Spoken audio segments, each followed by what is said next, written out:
This is so late and overdue, but let's talk about Singles Inferno Season 4. I've been reviewing this series basically every time there's a new season, so it would be wrong of me to pass this one by. Before we get into it, a huge fat disclaimer that these are just my opinions, you don't have to agree, and we should all respect that we have different opinions and tastes and all that. But let's get started. You know the drill. Very hot Korean guys and girls get put onto an island and get coupled up at the end. So Season 4 this year was a bit different because all the girls were introduced at once from the beginning, whereas before it was a mixture of guys and girls. When I saw all of them, I genuinely thought they were all so stunning and gorgeous. I think this is the best looking season in terms of the girls for me. There's no one who's like, meh. Xian is turning out to be the most popular girl of the season. Apparently she used to be on Produce 48, tried to be a girl group member. I've seen people online, especially non-Koreans online, say the usual, they all look plastic, they all look the exact same. But we get those kind of comments like every year. And I must say Jian is the one that looks a bit different from the others because she's darker in skin tone. And of course, on X and TikTok and elsewhere, I've seen so many comments like,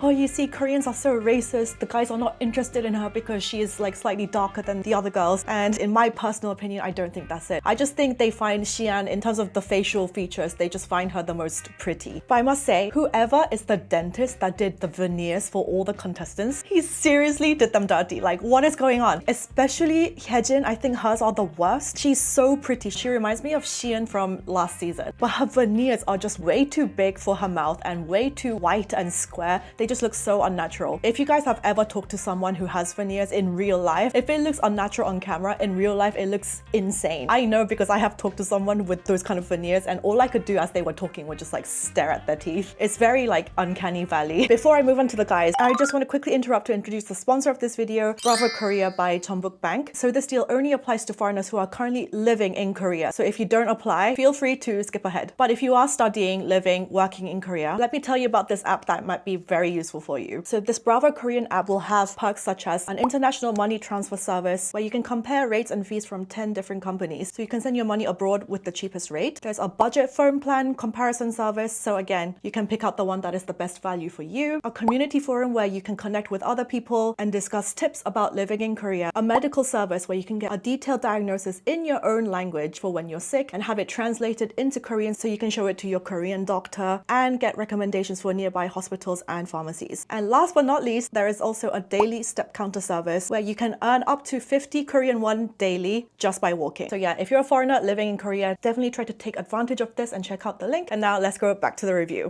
Okay, so now let's talk about the guys. The way I was so disappointed when I saw all of them at first. I definitely think the girls are more attractive than the guys this season. In the first 3 to 4 episodes, I thought Dongho and Taewon were just the most boring, dull, robotic people, and I just did not understand why they were picked. But actually, both of them kind of come into life later on, and Dongho actually ends up becoming one of the most popular guys. And if I had to pick a certain guy in there, I think I would pick Dongho as well. And for Taewon, I know that his opening monologue was made fun of a lot, where he had to say like, oh, I'm so handsome and self-praising sentences and all that. I'm pretty sure that the monologues at the beginning, the writers just tell them what to say. I'm pretty sure. So I want to give Taewon some slack there. It's good TV, you know? And initially, Taeyo's entrance, I had the biggest ick. I thought he was cringe. I didn't really like the look of him, but I started to like him way more from episodes 3 and onwards. And he makes it very clear that he only wants Xian and nobody else, which is why a lot of people seeing him as like the green flag of the season. He's very forward and very confident and he can be really funny, which is why I think many people like Taeo. And I think the bar is just very low for most of the guys this season, so that's why he comes off looking so good. But for me, I just feel like he's putting it on maybe a little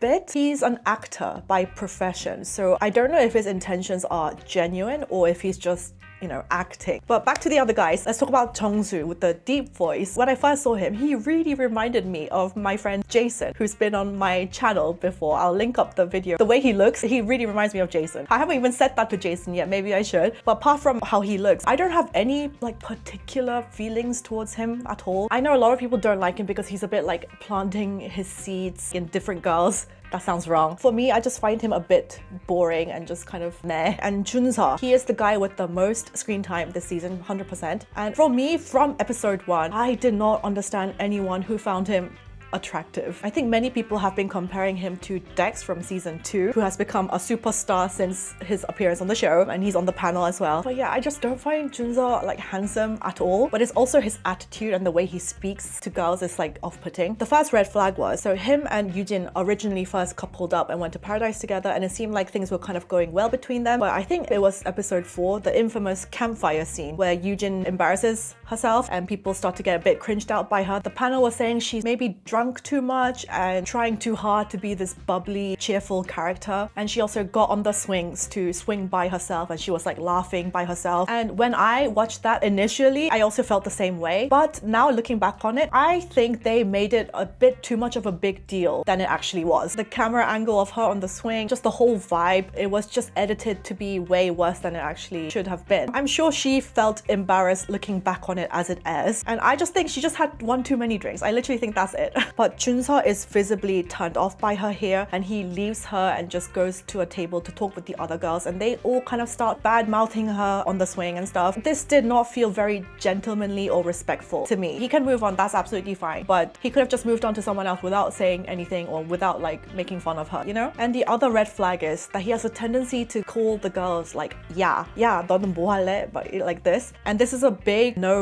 when you're trying to court someone. Yeah, in Korean is used as like a very informal hey between close friends, but it doesn't really have a polite meaning, and it can be used as like rude language as well. It would basically be the equivalent of your crush saying to you, the girl, hey bro, hey mate, like this kind of vibe. So it's definitely not romantic or nice language. So Xian called him out on this and told him not to call her yeah, but call her by her name instead. And he says, oh yeah, it's like a bad habit of mine. But to be honest, this is like a habit that he should fix and be aware of. Don't say that to a girl that you like. And I must talk about the other scene that everyone is talking about, the Paradise bed scene between Junso and Xian. I just felt so uncomfortable that whole bit, from the evening to the next morning bit as well. I'm not used to seeing that on Korean dating shows. Is very abnormal. I've watched Love Island UK and they do way worse stuff, but that doesn't bother me. But for some reason, this scene between them just made me like so have the ick. And they were both very drunk, but it's like, guys, remember that you are on camera, you're on TV, and the rest of the world is going to see you guys doing this. But yeah, I do think they were just very drunk and just like a bit compromised in the mind. And as a person who's been on the producing side of a dating show, remember Ramen and Chill, I really didn't think that people would actually get emotions and like do stuff on camera. I really didn't think so, but people do. When people are cooped up in one location all together for days with nothing else to do, then emotions actually get very real and high, and people start doing crazy things. I know this from first-hand observation. And also why I think those two icked me out, it just seemed like the relationship between those two just kind of went from like 0 to 100, like out of nowhere. Like for example, if she had gone to Teo and they had like a drunken like Betsy, that makes more sense to me because at least they had some build up before, there was some emotions there already. And she also was really into Jeongsu. Jeongsu was the one that she really liked and got jealous over. But for some reason, it just seemed like these two, they were just like, okay, let's go to Paradise. And after having one too many drinks, it just went from 0 to 100. I really felt like that.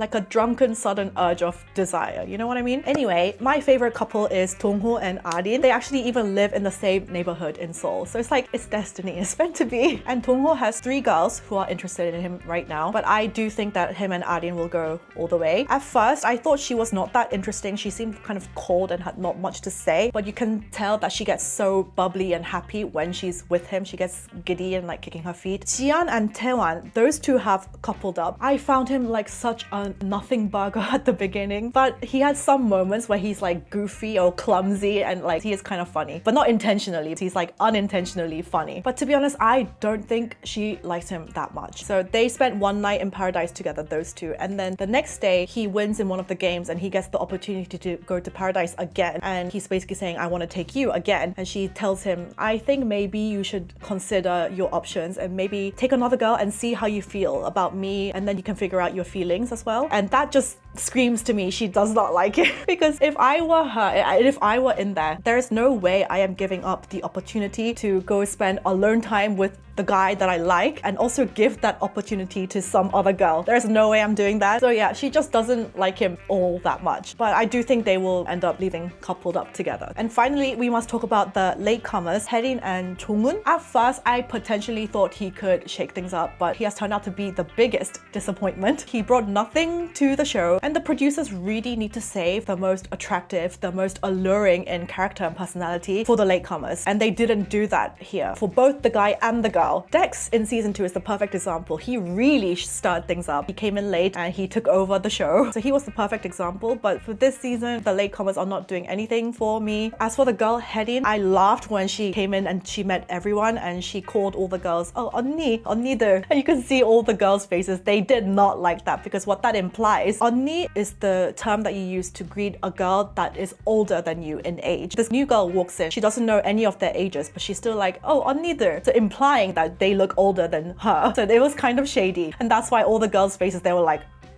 you know? And also when they found out that she's interested in Dongho, you can tell in Arin's face she did not like that. I do feel like she's kind of being ostracized by the girls a little bit, especially when they're in the bedroom and stuff. And she already looks a bit unhappy with how things are going for her in there. But to be honest, saying that on neither line, that does not make a good first impression. If you want to be liked by the rest of the girls, that should not have been your first sentence that you say to them. But honestly, aside from Dongho, Arin, Siyeon and Taewon, I still have no idea how the rest are going to get coupled up. But I do think this season is entertaining. I think so. And especially the panel, they are a huge factor in making the show entertaining because they're often very judgy, sassy. They kind of just say whatever they want. Especially Hong Jin-young, the lady with the short hair. She's hilarious. What do you guys think? Write down your predictions for the couples down below and see you in the next video. Several long days later. Watching the final selections for Singles Inferno. Taewon. He's so weird. She is not happy. Girl, you don't need to settle. No, just walk out alone. It's fine. 김태원 씨입니다. She just was nice. That's it. They're not still together. 100%. Oh, Dongho, I need to know if they're still a couple in real life. They look so good together. He's my favorite guy. Oh, yay! 결혼해라. They're so cute. I feel bad for Yoojin. But what are the rumors about her and Tae being an actual couple? He might as well just not come on the show. Like, no impact. We barely saw any screen time between them. It seems like she actually really likes him, but we haven't seen enough of them to have an opinion on them. I've already been spoiled. She's gonna pick Junseol. There's already been rumors of people actually spotting them out in real life. Tae did not appear like at all in the last 2 episodes. He was basically invisible. Yeah. I knew it.